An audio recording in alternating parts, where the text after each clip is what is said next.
They've been challenging, they've been dynamic, there's been lots of things we've had to deal with at short notice.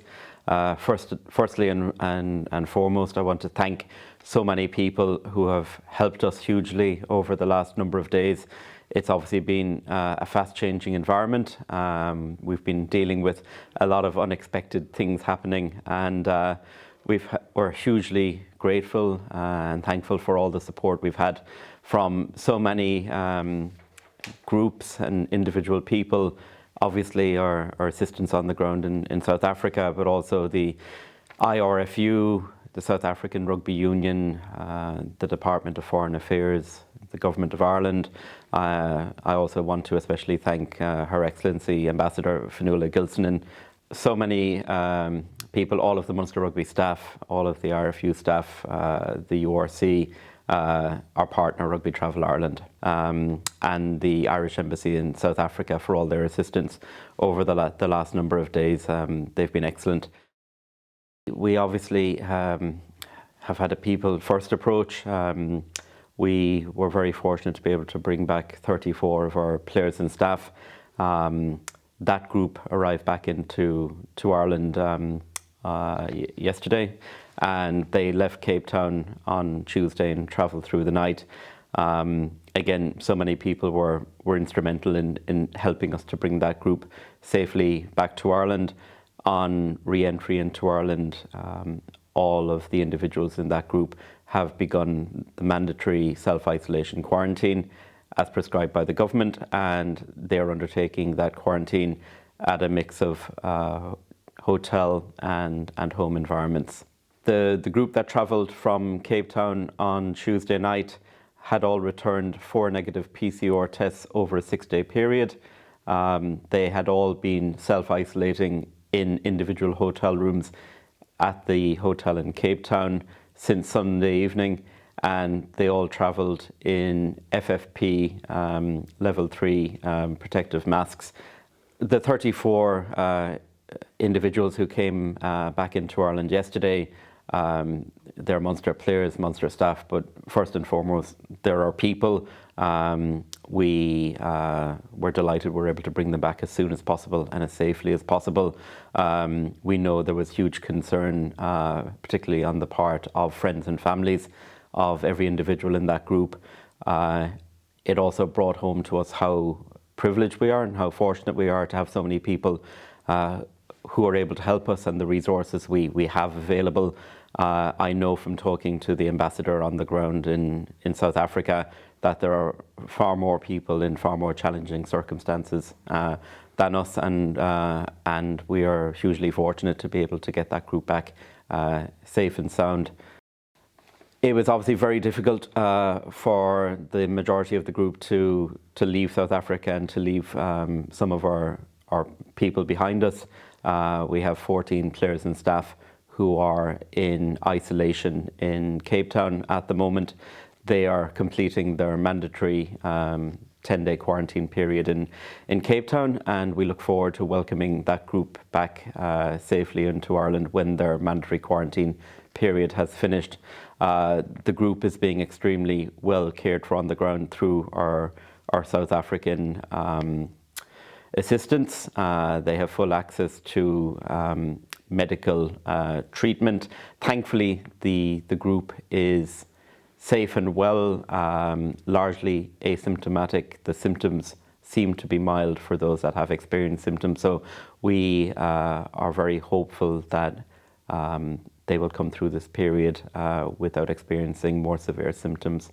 So the group of 14 who remain behind in Cape Town have full access to daily medical attention, also all mental health supports. And again, I want to thank our friends at SARU, and particularly Yuri Rue, for his assistance on the ground in that regard. And we are obviously in daily contact with that group also. So we have 3 groups effectively at the moment. We have the group of 14 in quarantine and isolation in Cape Town. We have the group of 34 individuals who returned to Ireland and are now in mandatory self-isolating quarantine, who all tested negative before travelling back to Ireland. And apart from those two groups, which was the original touring party to South Africa for URC round 6 and round 7, we also have a completely separate group who continue to train and play and plan for our upcoming fixtures in the Heineken Champions Cup, based at the High Performance Centre in Limerick. So obviously the key point I want to make is that for now, even though we're a professional rugby club, rugby is completely secondary to everything that's going on at the moment. Our priority, first and foremost, is our people, the health and safety of our people, and that we get them back to Ireland, and that everyone is safe and well. The group based at the HPC is continuing to play and to plan for the upcoming fixture against Wasps on the 12th of December. The difference which has arisen in the last few days is a new variant, a variant that seems to be highly transmissible, and we will plan accordingly. I think the last 20 months have shown us that we can get on with the business of playing games and completing fixtures and so on. But the key thing to say is that we've got excellent people pulling together.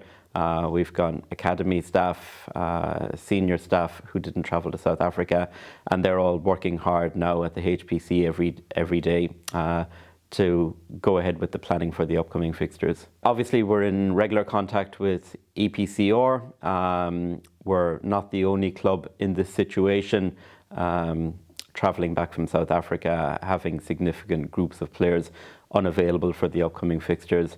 So it's very much a case of an ongoing dialogue with EPCR to see where we end up in those conversations.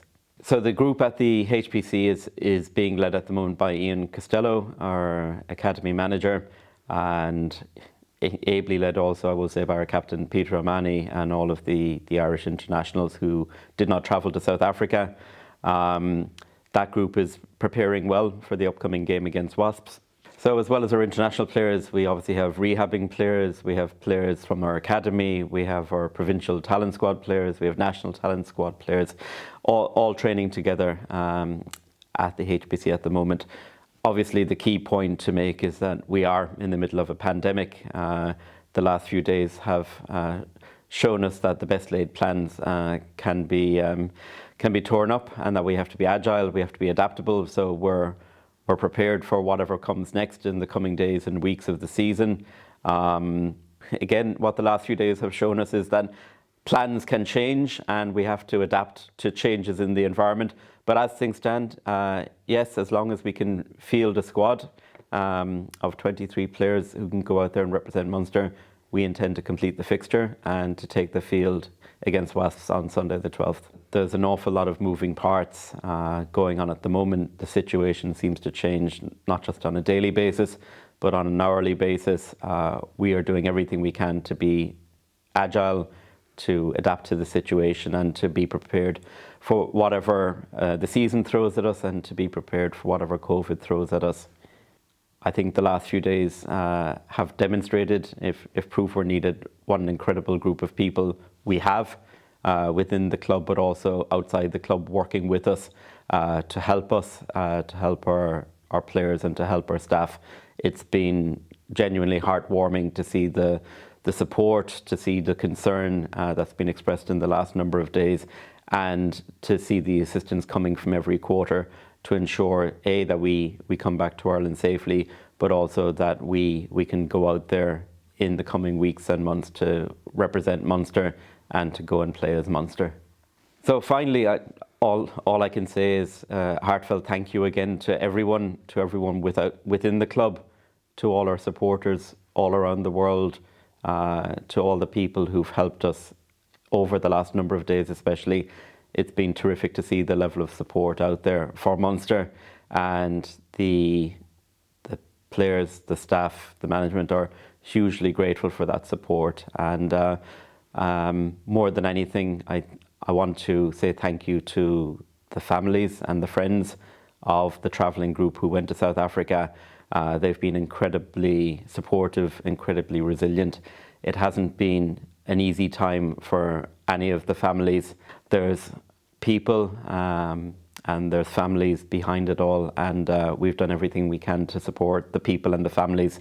And I want to say a thank you to the families of the players and the staff especially. They've been incredibly understanding, and as we go through this period now where we have two groups in separate countries in quarantine, it continues to be a challenging time for them, and we continue to support them as best we can.